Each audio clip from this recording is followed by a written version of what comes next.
For 20 years, nobody had moved him. He was the guardian of the lineage, the first test for anyone who sought the ancient masters. One exchange. Brief. Definitive. If you were still standing with your structure intact, you were allowed to proceed. If not, you left. Nobody had passed that test in 20 years. When he heard Bruce Lee was coming to town, he made one request. Let me be there. 3 seconds, he told the people around him. Maybe less. What happened took less than 1 second. And he ended up on the ground without being struck once. Hangzhou, 1968. China's Cultural Revolution was in its second year. Temples were being dismantled stone by stone. Martial arts schools were being labeled symbols of feudalism, their masters forced to hide or disappear. But there were traditions that did not extinguish, they changed form, went underground, adapted. In the hills north of the city, a quiet network of former Shaolin monks continued operating in secret. Damp basements, hidden courtyards behind locked gates, training in silence, protecting the few elders who still carried ancient knowledge in their bodies and their memory. Among them, one name stood above the others. The students called him Lauscher. Simply, teacher. He was 52 years old. He had entered the Shaolin temple as a child in the 1920s. His body had been forged by 2 decades of relentless repetition, holding the horse stance until the legs stopped trembling, striking wooden posts until the knuckles stopped bleeding, repeating movements thousands of times until pain became routine and routine became nature.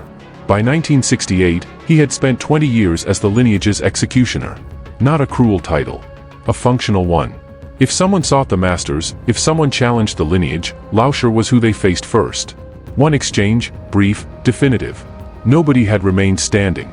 Until the morning he heard the rumor. Bruce Lee was in Hong Kong. There was talk of a trip to Hangzhou, a meeting with a translator and a scriptwriter. For many traditional masters, Lee was not a genuine martial artist. He had left Hong Kong, moved to America, taught non-Chinese students, appeared on television. That was not martial arts, they said. That was marketing. Lauscher did not entirely share this view. He saw something in the rumor worth examining. His belief was that Hollywood, however sophisticated, could not produce the discipline that came from decades inside a system that slowly erased your ego until only technique remained. He wanted to test that belief. He made discreet inquiries. 3 days later he had the address, the date, and the time. He made one request, let me be there. The translator hesitated. He understood the risk. He accepted with one condition, no aggression, no public spectacle, no dishonor. Lauscher agreed without discussion. The courtyard was small and rectangular, surrounded by walls on 3 sides. Perhaps 20 people had gathered. Nobody spoke much. Nobody moved without purpose. Lauscher stood near the center with his hands clasped behind his back, breathing evenly, as if time were in no hurry. Just after noon, the gate opened.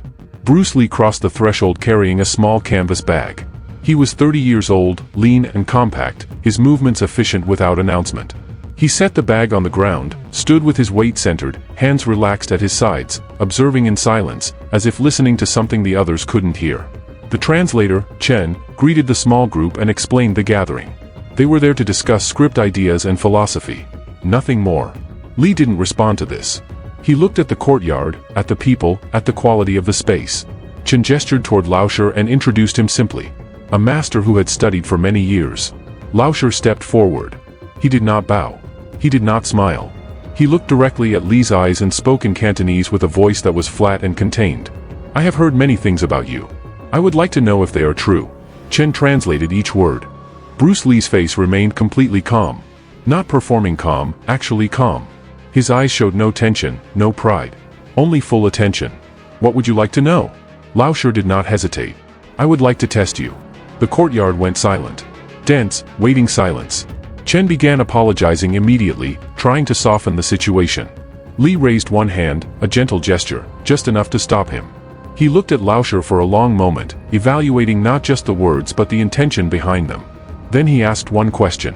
Is this to learn or to demonstrate? The question hung in the air. Not a provocation, an invitation to honesty. A request to name the real purpose before the exchange began. Lauscher considered it. He didn't answer immediately. When he spoke, it was with a directness unusual in a challenge. Both.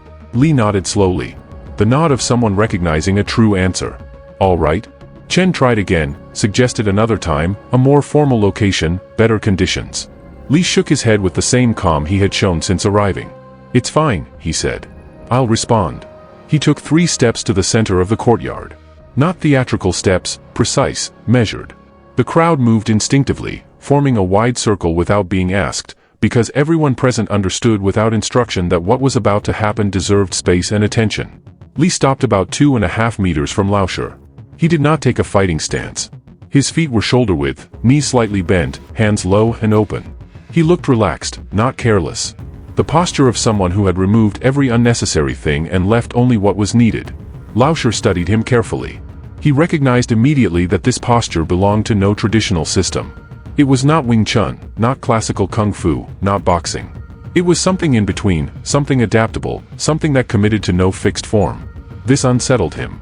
Because a clear structure could be studied, anticipated, broken. Something that changed was difficult to control. He stepped forward, reducing the distance. His presence expanded. Then he spoke loudly enough for everyone to hear. I will tell you what is going to happen. You will be on the ground in 3 seconds, perhaps less. If you wish to stop now, I will respect that. But if we continue, I will not hold back. Bruce Lee didn't respond with words. He shifted his weight very slightly, a minimal adjustment, almost imperceptible. Lauscher read this as silent refusal. Saw a man declining to commit to any defensive structure. And that absence of form began to irritate him. He decided to end the encounter immediately. A straight punch. Full speed. Full commitment. Centerline against centerline. He took a deep breath, loaded his weight into his rear leg, his right hand prepared. His eyes fixed on Lee's sternum, the point where he intended to end this. Bruce Lee did not look at the hand. He was watching the shoulders, the hips, the places where movement actually originated, before it became visible as movement. Lauscher exploded forward. The technique was fast. Decisive. Built by decades of training. Bruce Lee moved 10 centimeters to the left. Not a jump. Not a retreat. A small lateral shift, precise, exactly sufficient for the fist to pass through the empty space where his chest had been a fraction of a second before. In the same instant, simultaneous, not after, his rear hand rose and found Lauscher's wrist from the inside. Not a violent pull, not force against force. A guide. A redirection. His fingers closed on the wrist at the moment of maximum extension and added a small outward angle to what was already extended. 3 centimeters. 5 at most. But Lauscher's full committed weight was behind the punch, and 3 centimeters at full commitment was everything. At the same moment, Lee stepped forward. His lead foot slid to the outside of Lauscher's leg, not kicking, positioning. His left hand, open, fingers together, rose with precision and stopped in front of Lauscher's throat. Not touching. Occupying the space. Lauscher felt it instantly. His punch had found nothing. His weight was committed forward. His base had become unstable. He tried to step back and reset his position, but Lee's hand still controlled his wrist and the angle was wrong. Every attempt to recover his balance arrived a fraction of a second late. When Lauscher began shifting his weight backward, Lee's foot moved, a small sweeping motion with the heel, quietly removing Lauscher's rear foot from where it needed to be. Not a powerful kick. A subtle removal. Lauscher's weight was already traveling backward. The sweep simply eliminated the support. His hip descended. 1 second. Perhaps 1.5. Lee stepped back, recovering the space with the same calm he had used to occupy it. His hands returned to neutral. His breathing was unchanged, steady, regular. No tension in his face. No visible effort anywhere.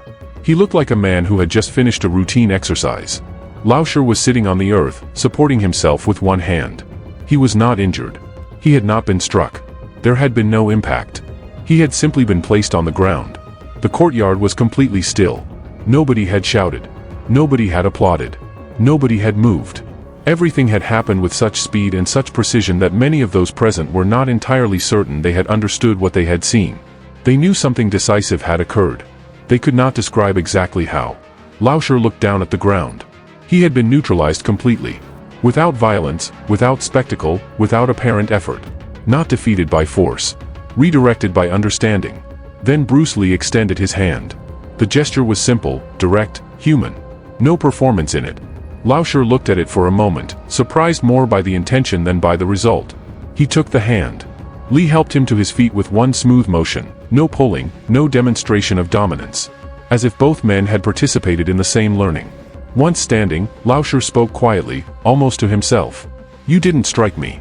Lee nodded calmly. You could have. Lee nodded again. Lauscher looked at him carefully, trying to understand not just the technique but the decision that had accompanied it. Why didn't you? Because you didn't want to hurt me. You wanted to test me. So I tested you. Lauscher was silent. He was absorbing these words with the attention of someone encountering a distinction they had not previously considered. Bruce Lee had read his intention before the exchange began. Had understood the purpose behind the movement, the curiosity beneath the challenge. The decision not to strike had not been mercy. It had been respect. Lauscher bowed. Brief, sincere, not ceremonial. A recognition. Lee returned the bow immediately, the same angle, the same precision, as if matching not just the gesture but the dignity of the man in front of him. Then something happened that nobody expected. Bruce Lee knelt. One knee on the ground, in the same spot where Lauscher had been sitting. He looked up and made a gentle gesture for Lauscher to join him. No hurry in his movement. No pride in his posture. Only the intention to share something. He began speaking, fragments of Cantonese mixed with clear gestures. He placed his hand at the exact point where the punch had begun. He traced the trajectory slowly through the air. He indicated the precise moment of interception. He showed how the angle had redirected the force. He moved slowly, patiently, with the specific patience of someone who respected the process of understanding more than the fact of having understood. He repeated the movement once. Then a second time. Then a third. Then he paused and gestured for Lauscher to try it. The monk followed each detail with complete attention. For several minutes, two men kneeled on the earth together, not competing, not arguing, not demonstrating superiority. Working together through the mechanics of what had just occurred. For the people watching from the circle, it stopped looking like a fight. It had become a lesson. A silent conversation between two traditions that until that moment had regarded each other with suspicion. Finally, Bruce Lee stood. He helped Lauscher to his feet one more time, picked up his small canvas bag, and walked toward the gate with the same calm he had entered with. Before crossing the threshold, he stopped. He turned his head slightly and looked back. Then he left. The gate closed slowly. The courtyard returned to silence. But it was not the same silence as before. What changed in the days that followed was visible to anyone who knew what to look for. Lauscher's training sessions became shorter but more precise. Movements that had been repeated by habit began to be examined for purpose. Forms that had been practiced to preserve tradition were now interrogated for their actual function. He began asking questions he had not asked before. Questions that were uncomfortable because they were honest. What is this movement actually for? In what moment would it work? What happens when the opponent does not cooperate? Some students resisted the shift. Others were confused. But the most attentive understood that something fundamental had changed. Not the abandonment of tradition. The return of meaning to tradition. Because what had happened in that courtyard had not been a defeat in any ordinary sense. It had been a demonstration of a distinction that Lauscher had spent 20 years not needing to make, because nobody had ever shown him where the distinction lived. Being correct was not the same as being effective. His system was correct. Technically, formally, historically correct. Every movement had been transmitted accurately from teacher to student across generations. The lineage was intact. And Bruce Lee had stepped 10 centimeters to the left and placed him on the ground in under 2 seconds. The correctness had not been the problem. The correctness had been the assumption, that being correct was sufficient, that having the form was equivalent to having the function, that a technique transmitted unchanged was a technique that remained alive. Bruce Lee had arrived with no fixed form and had made Lauscher's perfect form arrive in the place where he was not. The lesson was not that tradition was wrong. The lesson was that tradition that stopped asking questions had stopped being a living thing and had become a preserved one. Lauscher taught for many years after 1968. His students from those later years described something in his teaching that his earlier students had not encountered, a quality of examination, a willingness to ask whether each thing they were practicing was being practiced because it worked or because it had always been done. He never spoke publicly about what had happened in the courtyard. The 20 people who were there carried the account in their memories without being asked to keep it there. It simply did not feel like the kind of thing that needed to be broadcast. It felt like the kind of thing that needed to be understood. 1 second. Perhaps 1.5. A man who had not been defeated in 20 years, sitting on the earth. A man who had placed him there, kneeling beside him in the dirt to show him how. Not to prove something. To share it.